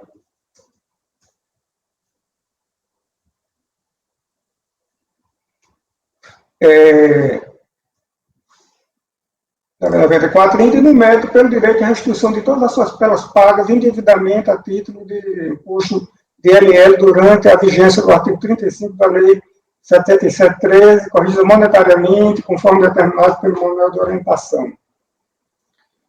Pois bem, o recurso é tempestivo. No recurso voluntário, a recorrente repisa os mesmos argumentos que foram esgrimidos na impugnação e delimita a presente controvérsia a questão preliminar da suspensão da agilidade dos créditos tributários, confessada na DECOM. Essa questão da suspensão da agilidade dos créditos tributários é uma decorrência natural do contencioso, artigo 151, inciso 3. Não tem muito o que conversar. Quanto à agilidade dos créditos tributários confessados, em DECOM, cuja compensação não foi homologada, é só observar que é estabelecida a fase de do procedimento fiscal, ocorre a hipótese tal. Ocorre a hipótese da regra matriz, materializada no artigo 153 do CTM. Desta conclui que a suspensão da agilidade consignado dos créditos tributários consignados de ponto não homologada decorre de lei, razão pela qual é procedente a preliminar vida para contribuir. No que diz respeito ao mérito, verifica-se que a discussão concentra-se no desacordo da contagem do prazo decadencial do direito de restituição relativa a valores pagos indevidamente, assim caracterizados por declaração de inconstitucionalidade do artigo 35 da Lei 77.13 pelo STF, suspenso nos termos da Resolução do Senado Federal, número 82, de 18 de novembro de 96. Esse artigo 35, ele foi suspenso pela Resolução do Senado, em função de inconstitucionalidade. Aí, aqui está todo o artigo 35, eu não vou ler como ele funcionava, né? Em sede de controle difuso, no RE 172058, o STF declarou a inconstitucionalidade desse artigo, quanto à alusão ao acionista, e nos termos do entendimento sumarizado na emenda do estado de ata abaixo produzido. Eu não vou ler, porque já vocês estão vendo aí, é uma ata grande, enorme. Assim, então, conclui-se que a inconstitucionalidade do artigo 35 da Lei 77.13 é parcial e se restringe tão somente à exclusão de sociedade por ações, que foi suspensa a sua execução no que diz respeito à expressão acionista nele contido.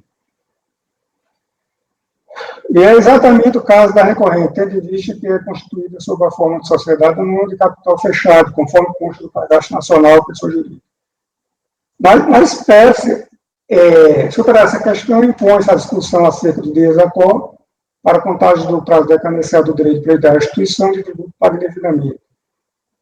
Na espécie, a recorrente protocolizou o pedido administrativo da restituição acumulado com o pedido de compensação em 12 de julho de 2002. Essas datas são importantes.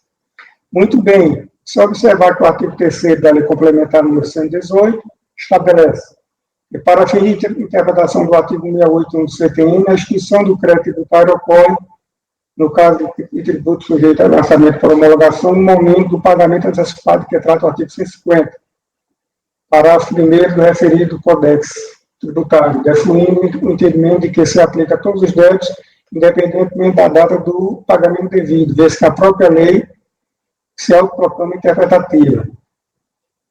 Aí vou adiantando mais aqui, o suplemo no âmbito do RE 566621, com repercussão geral reconhecida, pugnou pela validade da aplicação do novo prazo de 5 anos, tão somente as ações ajuizadas após o decurso da vacância de 120 dias, estabelecidos no artigo 4 da Lei Complementar de 118 de 2005, ou seja, a partir de 9 de junho de 2005. Assim, a segunda parte do artigo 4 da Lei Complementar número 118 de 2005 foi considerada inconstitucional. Em obediência ao que foi decidido pela STF, a PGFN emitiu parecer 1247 de 2014 com entendimento sumarizado na emenda abaixo. A interpretação do RE 56621, observância da disciplina anterior, quando, embora ajuizada a ação posteriormente à vigência da lei complementar, houver pedido administrativo anterior a este. No outro giro, o STF, o STJ, no âmbito do RES 1.110.578, julgado na sistemática de recurso representativo de controvérsia, decidiu que a declaração de constitucionalidade da lei instituidora de tributo, o controle concentrado pelo STF ou resolução do Senado, declaração da inconstitucionalidade em controle difuso, é displicente para fins de contagem do prazo constitucional, tanto em relação aos tributos sujeitos ao lançamento por homologação, quanto em relação aos tributos sujeitos ao lançamento de ofício. Pela sua relevância, a matéria em discussão não poderia passar despercebida pelo CAF.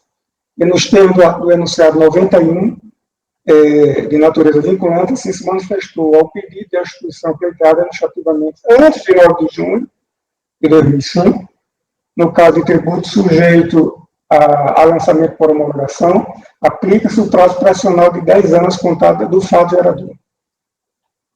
Por oportuno, na esteira da decisão dos tribunais superiores, aí aqui eu trago decisões da Câmara Superior, da primeira e da terceira turma, que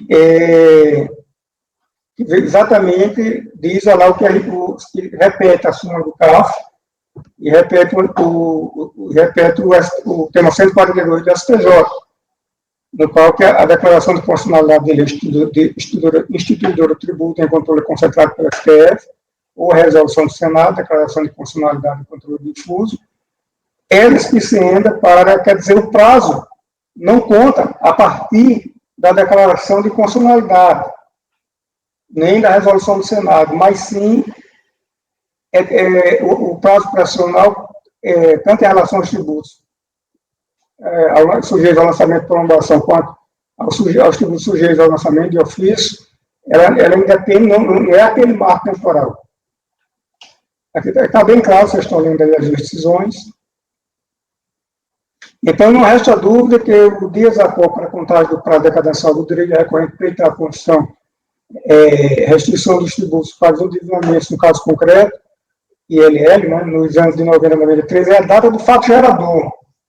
Não é aquela data que o STF declarou constitucional o dispositivo, mas é a data do fato gerador. É a data do fato gerador, data do pagamento indevido, considerando, todavia, o prazo de 10 anos, vez que o requerimento administrativo foi protocolizado em 12 de julho de 2002. É aquela história, não sei se vocês acompanharam, isso aqui deu muita discussão na Receita. Que houve aquela modulação que foi dada, esses 12 anos aqui, o prazo você conta, que antes ou depois de 9 de junho de 2005, as ações que já estavam sido ajuizadas anteriores para 2005, ela seguia a sistemática do anterior.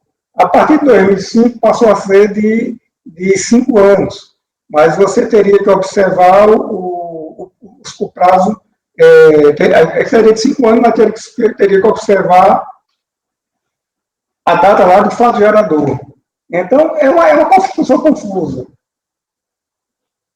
Então, aí aqui, se vocês estão lendo aí, eu estou com dificuldade de falar, porque eu estou a fundo, eu estou com um problemazinho aqui, eu não estou tão eloquente como eu sou. O que nós estamos colocando aqui é o seguinte: eu fiz uma análise ano a ano, aplicando todo o entendimento do STJ, aplicando o enunciado de súmula CAF, e cheguei à conclusão, essa conclusão que eu já votei, de que é um voto longo, né? Não vou ler todo. Eu cheguei a essa conclusão, eu concluí que o direito creditório, em face dos pagamentos, eu reconheci o direito creditório em face dos pagamentos indevidos à TDLL, efetuados a partir de 12 de julho de 92, inclusive, e comprovado nos autos corrigidos pela tabela única da Justiça Federal, destacando que as compensações declaradas pela recorrente, com fulcro no indébito tributário a preço, estão relacionadas à disponibilidade de saldo do crédito tributário que a rastreia. A aferição esta a ser feita pela autoridade fiscal, observando-se qualquer hipótese dos estritos limites de inconstitucionalidade do artigo 35 da Lei 707/13, delineados no RE 172-58. Esse é o voto, presidente. É um voto longo. Infelizmente, eu não estou com muita capacidade de falar, mas é um voto longo, bem longo, mas ele está muito bem. Ele tá bastante explicado, isso aqui. Inclusive, ele foi baixado em vista, né? Esse processo aqui já saiu com vista, né? Você deu voto na reunião passada, né? Eu não li o voto todo, eu li de forma resumida, porque agora eu dei mais elementos. A turma teve a oportunidade de dar uma estudada no processo, examinar. Agora era só um resumo mesmo, né? Para a gente já fazer a votação, concluir a votação, né? Porque essa matéria, nossa turma já enfrentou no passado, mas na atual composição, não sei se todos os conselheiros têm conhecimento desse imposto sobre o lucro líquido. Esse imposto, colegas, ele estava previsto no artigo 35 da Lei 773 de 88 e previa a incidência de imposto de renda sobre o lucro líquido recebido por acionista, sócio contista e titular de firma individual, né, se não me engano. Isso. E esse imposto, ele foi declarado inconstitucional pelo STF, e em 96 o Senado Federal suspendeu esse artigo, né? Por meio de resolução, suspendeu esse dispositivo, artigo 35. E aí, as empresas que tinham recolhido esse imposto, pediram restituição, né? E é esse caso, né? A única dúvida que há realmente é no caso que eu já me deparei, inclusive, em votos meus, né? É quando o pedido de restituição diz respeito a imposto sobre participação nos lucros em sociedade de responsabilidade limitada, né? Sócio-cotista, porque daí tem um detalhe, né? Mas nesse caso aqui, a sociedade é anônima, né, Luiz? Isso. É mais tranquilo, não tem... E aí, o conselheiro Luiz, então, está, nesse caso aqui, dando provimento parcial ao recurso, né, Luiz? Reconhecendo o direito creditório em face dos pagamentos indevidos a título de ILL, né? Efetuados a partir de 11 de julho. Isso, 11 de julho de 92. Alguém gostaria de comentar esse processo? Esse voto? Alguém gostaria de comentar? Não? Como eu fiz em todos esses processos que serão com vista, eu vou fazer nesse, também fazer coleta individual dos votos. Márcio, como você vota? Eu acompanho o relator, presidente. Ok. Gregório, como você vota? Com o relator. Relator. Renata, como você vota? Com o relator. Rafael, como você vota? Com o relator, presidente. Francisco, como você vota? Com o relator. Ana, como você vota? Eu acompanho o relator. Eu vou acompanhar o relator também. Então, em relação ao item 11 da pauta, item 11 da pauta,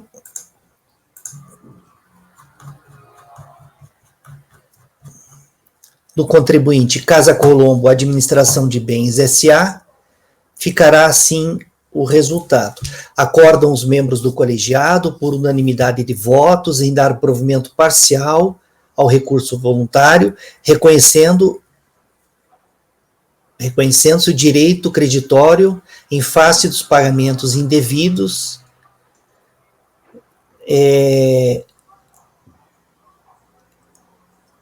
eu vou colocar assim, incluir uma palavra no teu dispositivo, Luiz, pagamentos devidos realizados a título de ILL, eu vou colocar por extenso entre parênteses o ILL, efetuados a partir de 12 de julho de 92, inclusive, e comprovados nos autos, corrigidos pela tabela única da Justiça Federal. Precisa colocar assim ou devidamente atualizados? Não. É porque o contribuinte ele pede essa tabela única, a aplicação dessa tabela única da Justiça Federal, tá? Ele pede isso aí.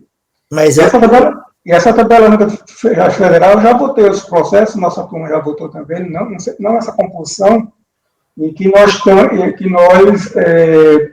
reconhecer, inclusive no CAF é bastante batido isso. É aplicar aquela correção desses títulos, aquele meio que se usa na Justiça.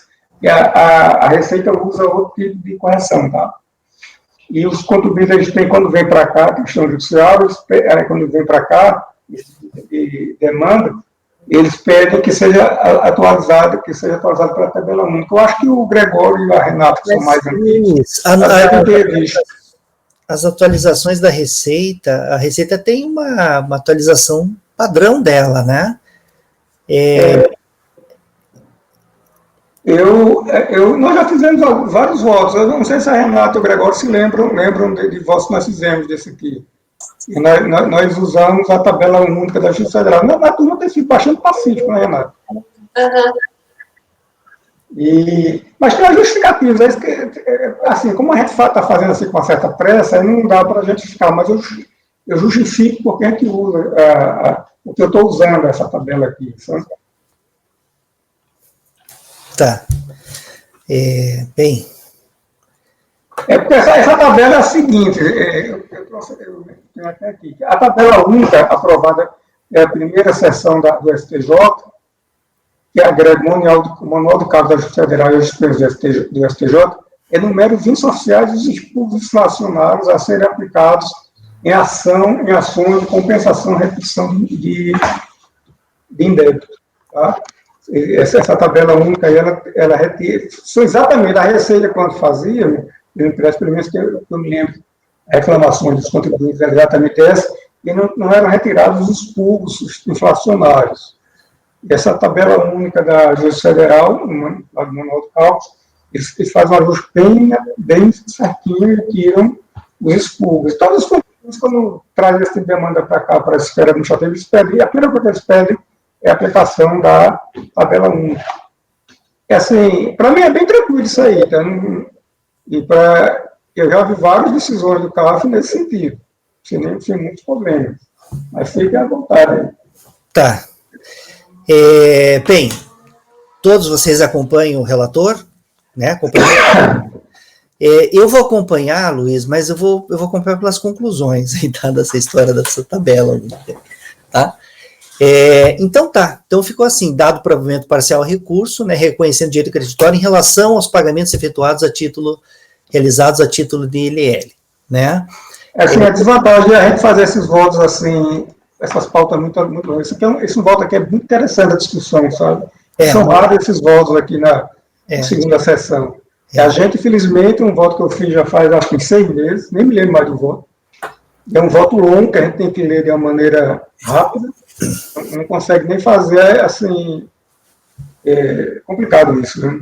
Tá, então, eu vou ler de novo aqui, então ficou assim, acordo dos membros do colegiado, por unanimidade de votos, em dar provimento parcial ao recurso voluntário, reconhecendo-se o direito creditório, em face dos pagamentos indevidos realizados a título de ILL, efetuados a partir de 12 de julho de 92, inclusive recomprovados nos autos, corrigidos pela tabela única da Justiça Federal, destacando-se que as compensações declaradas pela recorrente com fulcro no indébito tributário em apreço estão condicionadas à disponibilidade de saldo do crédito tributário que as lastreiam. Aferição esta a ser feita pela autoridade fiscal, observando-se em qualquer hipótese os estritos limites de inconstitucionalidade do artigo 35 da Lei 773 de 88, delineados pelo RE 172058 de Santa Catarina. Você deixou bem delimitado aqui, ficou bem bom, Luiz. Então tá, colegas, esse foi o resultado para o item 11 da pauta, tá? Item 11 da pauta. Voltou pelas conclusões, conselheiro Dene, não é isso?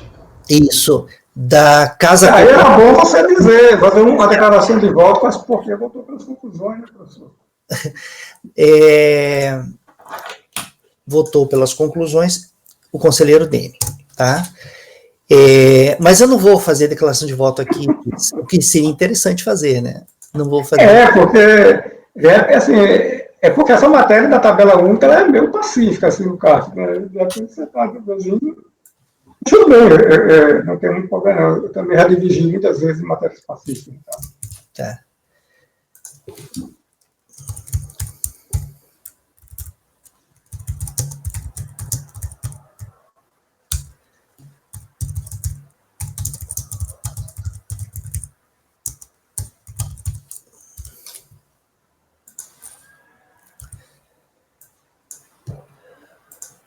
Tá, colegas, agora vamos fazer o último item da pauta dessa manhã, em relação ao qual teve pedido de vista em outubro, que é o item 12 da pauta, de relatoria do conselheiro Francisco.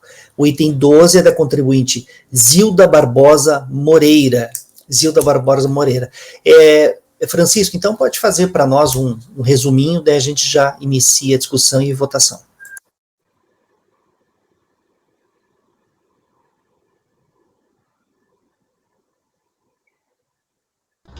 Seu áudio, Francisco, seu áudio. Houve uma ação judicial onde a contribuinte cobrou umas horas extras trabalhadas e não pagas à época, e aí, na decisão judicial, o juiz concedeu, mas quando ela recebeu esse dinheiro, ela já era portadora de moléstia grave. E aí ela consta no processo judicial, ela faz uma referência lá, que é portadora, e em função disso o juiz isentou do imposto de renda. Esse é o fato. Agora, as horas extras foram trabalhadas. Ela não estava aposentada. Esse é o fato. No processo tem a cópia da decisão judicial, onde o juiz determina a isenção, isso está lá. Ela questiona também o RRA, porque não foi utilizado o período de competência, e despesa com advogado, porque não foi deduzido. Não trouxe no processo nada além disso que eu coloquei, não trouxe laudo médico, não trouxe laudo pericial do serviço público, não trouxe comprovante de despesa com advogado, e eu estou negando, primeiro, que não se trata de proventos de aposentadoria, se trata de horas extras trabalhadas. Então, esse dinheiro foi lá, então nessa parte eu estou negando provimento, agora estou dando parcial provimento em relação ao RRA, né, para seja apurada dentro do regime de competência. É isso o voto.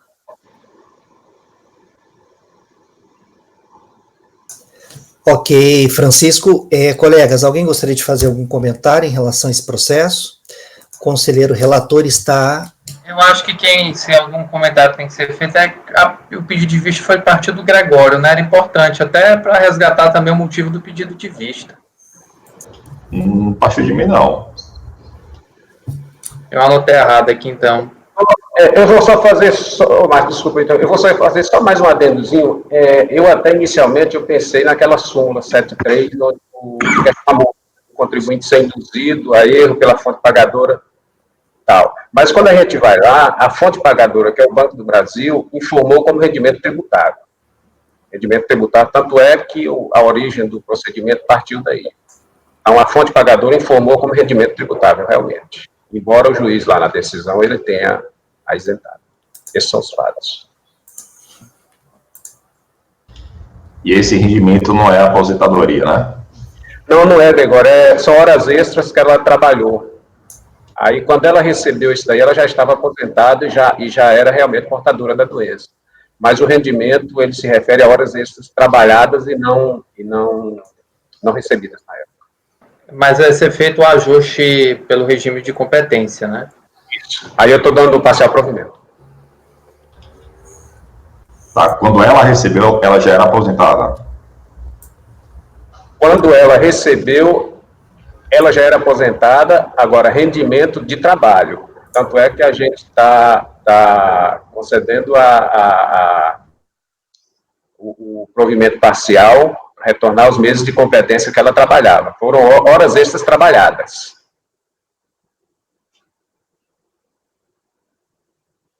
Aí tem, inclusive, súmula do CARF, né?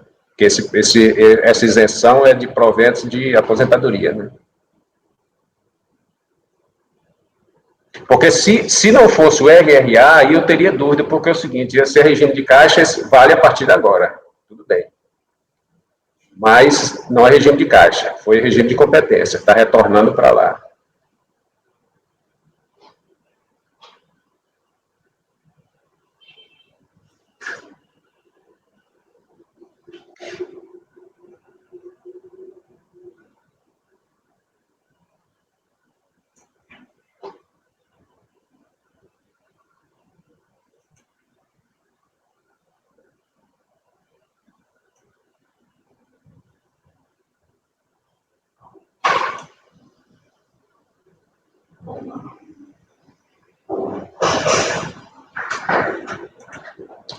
E mais um detalhe, ainda que fosse rendimento de aposentadoria, rendimento da aposentadoria mesmo, no processo tributário, ela não trouxe documento algum de laudo médico, nada de doença. Ela faz referência às páginas do processo judicial lá da Justiça do Trabalho. Mas aí eu acho que nem precisava, porque ela não está parada no laudo, ela está parada numa decisão judicial que disse que ela era isenta. O juiz do trabalho disse que ela era isenta.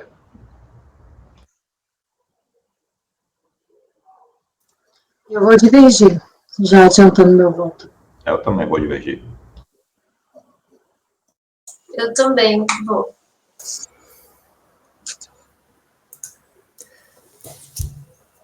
Eu acho que é essa questão que gerou a dúvida no mês passado, que gerou o pedido de vista, né? Tem aquela decisão do TST, que o juiz do trabalho não tem competência, que quem julga as questões da União é a Justiça Federal, que a União não é parte do processo. Aí é uma questão de entendimento. Sim.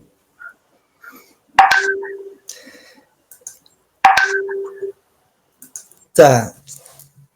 A União faz parte, sim, do processo. O Ministério Público trabalha atua junto do TST. Não, mas ele não na questão tributária. Aí não tem nada, a questão do processo trabalhista foi lá, né? Questão tributária não.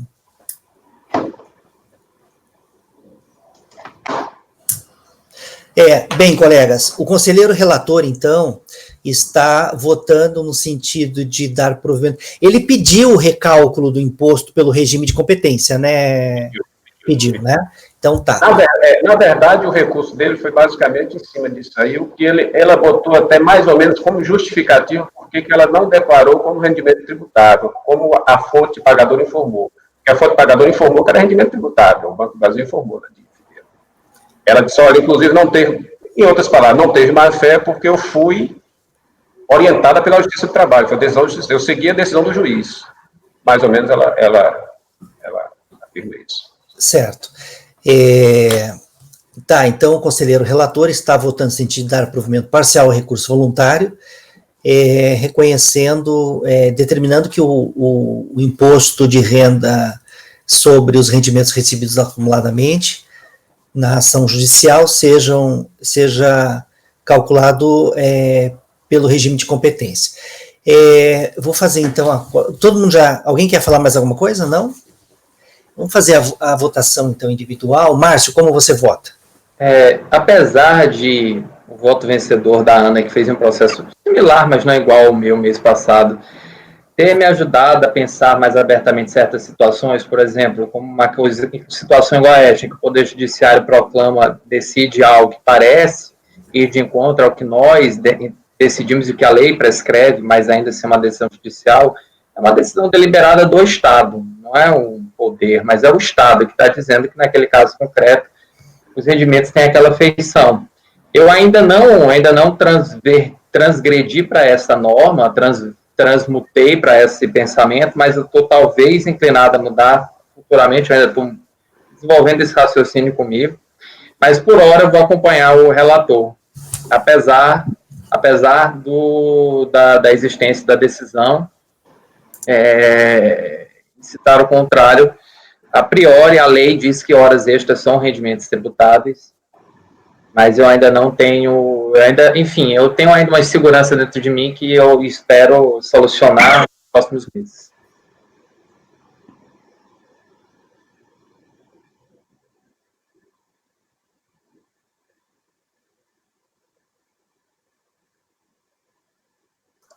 Até uma observação no voto que eu fiz, no vencedor, eu juntei um trecho de um artigo que foi feito por um juiz trabalhista. E ele fala, ao contrário do que a Receita pensa, não são as partes que decidem o que é verba indenizatória ou remuneratória. Elas chegam a uma conclusão e o juiz homologa ou não, se estiver dentro da legalidade. Então, se foi homologado pelo juiz, é porque o juiz está dizendo que há uma legalidade naquele acordo. Não foram as partes que decidiram e eu só fui lá e assinei embaixo. Há legalidade por uma decisão homologada. Então, por isso que não seria uma liberalidade das partes em estarem decidindo daquela forma ou não. Ana, você lembra onde foi que você fez esse voto? Lembro, ele está aqui. Que foi o voto do Márcio. Ele é o do Sérgio. A gente... Compartilha depois com a gente, Ana. Compartilha. Por favor. Adoro seus votos, Ana. Obrigada. Sou só fã, eu já te falei, né? Imagina.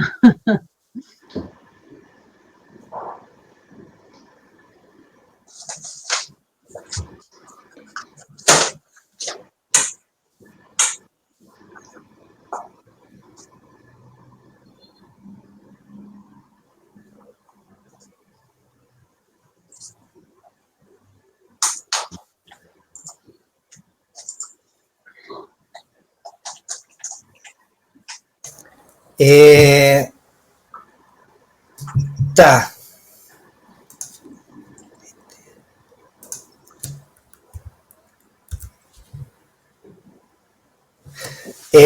Vamos lá, então. Vou fazer a coleta individual dos votos aqui. Alguém quer falar mais alguma coisa? Não? O relator, então, no item 12 da pauta, de relator e conselheiro Francisco, né, o relator, o item 12 é da contribuinte Zilda Barbosa Moreira, ele está votando, o relator, no sentido de dar provimento parcial ao recurso voluntário, reconhecendo apenas que o imposto seja calculado pelo regime de competência. Vamos lá, então. Márcio, você até manifestou, você acompanha o relator, não é isso? Eu já votei, isso. Acompanha o relator. Gregório, como você vota? Eu vou divergir. E você vai divergir para dar o provimento ao recurso voluntário? Ela tem um provimento judicial dizendo que ela é isenta do imposto de renda, não dá provimento. Dar provimento, cancelando o lançamento, né? Isso. Tá. Luiz, como você vota? Eu com a divergência. Acompanha o Gregório? Isso, tá. O Luiz acompanha o Gregório. Renata, como você vota? Acompanha a divergência. A divergência. Rafael, como você vota? Eu acompanho a divergência. Francisco, o voto é seu, vai manter o voto, né? Ana, como você vota? Acompanha a divergência. Divergência. Eu vou acompanhar o relator. Então...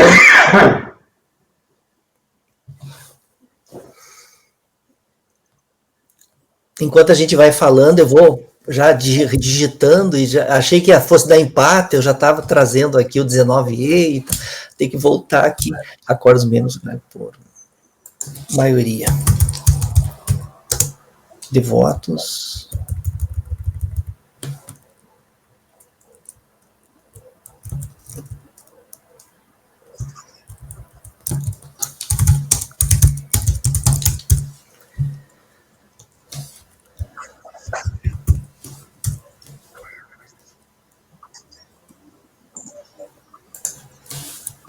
Terminamos as listas cravadas às 11 horas, né?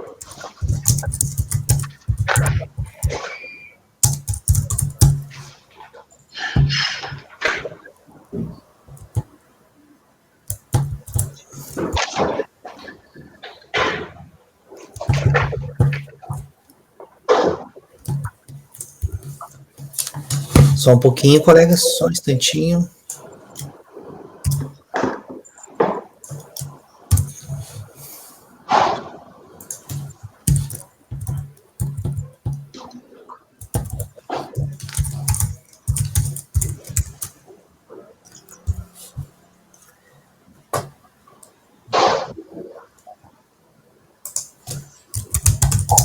Tá, ficou assim então, colegas, o resultado para o item 12 da pauta, aí depois desse item aqui a gente faz um intervalo de 15 minutos. Item 12 da pauta, da contribuinte Zilda Barbosa Moreira, de relatoria do conselheiro Francisco, ficou assim: acordam os membros do colegiado, por maioria de votos, em dar provimento ao recurso voluntário, cancelando-se o lançamento fiscal.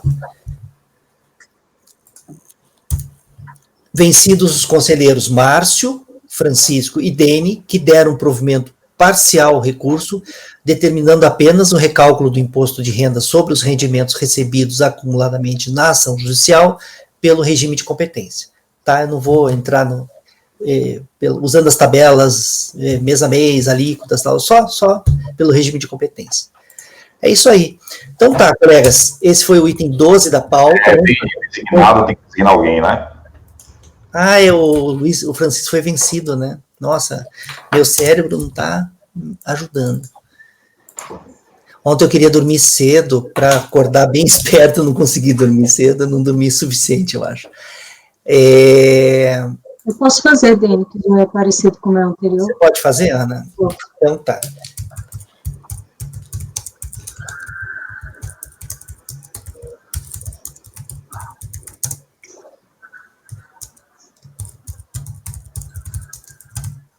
Ok.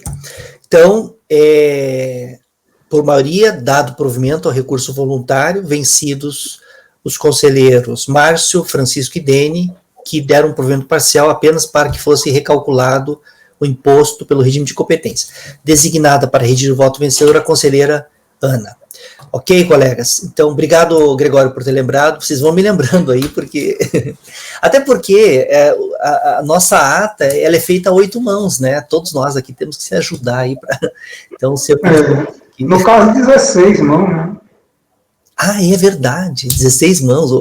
Ninguém aqui tem um braço só, uma mão só. Né? Tá certo, 16 mãos, tá certo.